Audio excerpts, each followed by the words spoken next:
ഒരു fiction novel success ആകാൻ വേണ്ട ആദ്യത്തെ സ്റ്റെപ്പ് എന്താണെന്നറിയോ? വായിച്ചു തുടങ്ങിയ ആദ്യ പേജുകളിൽ തന്നെ ഓതർ ക്രിയേറ്റ് ചെയ്ത വേൾഡിലേക്ക് വായനക്കാരെ കൊണ്ടുപോകാൻ സാധിക്കുക എന്നത്. ചുരുക്കം ചില നോവലുകൾക്കും എഴുത്തുകാർക്കും മാത്രം സാധിക്കുന്ന കാര്യമാണത്. അത്തരം ഒരു നോവലാണ് ആര്യ ഭുവനേന്ദ്രൻ എഴുതിയ കൊടുതി.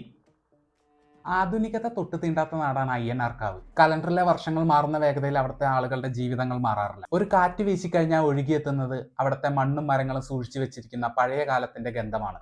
തമ്പുരാൻകാവും തമ്പുരാനും തെക്കതും മുത്താറും അയ്യനും ഒക്കെ ചേരുന്നതാണ് അയ്യനാർക്കാവിന്റെ വിശ്വാസവും പാരമ്പര്യവും ഐതിഹ്യവുമെല്ലാം.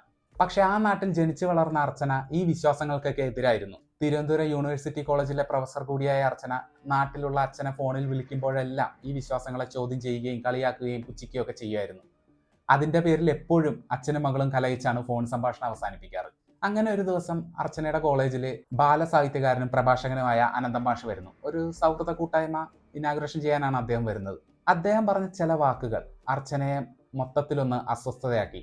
കാരണം വർഷങ്ങൾക്ക് മുമ്പ് കൊല്ലപ്പെട്ട തൻ്റെ സഹപാഠിയായിരുന്ന മാലതിയുടെ ഓർമ്മകളായിരുന്നു അർച്ചനയുടെ മനസ്സിലേക്ക് വന്നത്. പയ്യെ പയ്യെ ആ ഓർമ്മകൾ അർച്ചനയെ വേട്ടയാടാൻ തുടങ്ങി. അധികം വൈകാതെ അർച്ചന തിരിച്ചറിഞ്ഞു, അത് മാലതിയുടെ ഓർമ്മകളല്ല, തന്നെ വേട്ടയാടുന്നത് ശരിക്കും മാലതി തന്നെയാണെന്ന്. നമ്മളതിനെ പ്രേതമെന്നും ദുരാത്മാവെന്നും ഒക്കെ വിളിക്കും. എന്തിനായിരിക്കും മരണപ്പെട്ടതിന് ശേഷം അർച്ചനയെ തേടി മാലതി വന്നത്? ആരാണ് മാലതി?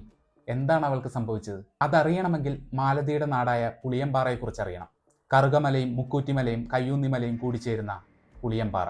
2 വിഭാഗക്കാരാണ് അവിടെ ഉള്ളത്, മലയടിയന്മാരും വെള്ളാടന്മാരും. ഇരു കൂട്ടരുടെയും 7 ദിവസം നീണ്ടു നിൽക്കുന്ന പൗർണമി നാളിൽ നടക്കുന്ന മഹോത്സവമാണ് കൊടുതി. വെറും വിശ്വാസങ്ങളുടെയും ആചാരങ്ങളുടെയും കഥ മാത്രമല്ല കൊടുതി. ഒരു കാലത്ത് സർവ്വതും നഷ്ടപ്പെട്ടവർക്ക് അഭയവും പുതിയൊരു ജീവിതവും നൽകിയ ജനതയെ കാലം കീഴാളന്മാരാക്കിയ നെറുകേടിന്റെ കഥ കൂടിയാണ് കൊടുതി. വർഷങ്ങൾക്ക് മുമ്പ് കുഴിച്ചു മൂടപ്പെട്ട ആ സത്യങ്ങൾ കൊടുതിയുടെ 7-ാം ദിവസം പുറം ലോകം അറിയുമോ?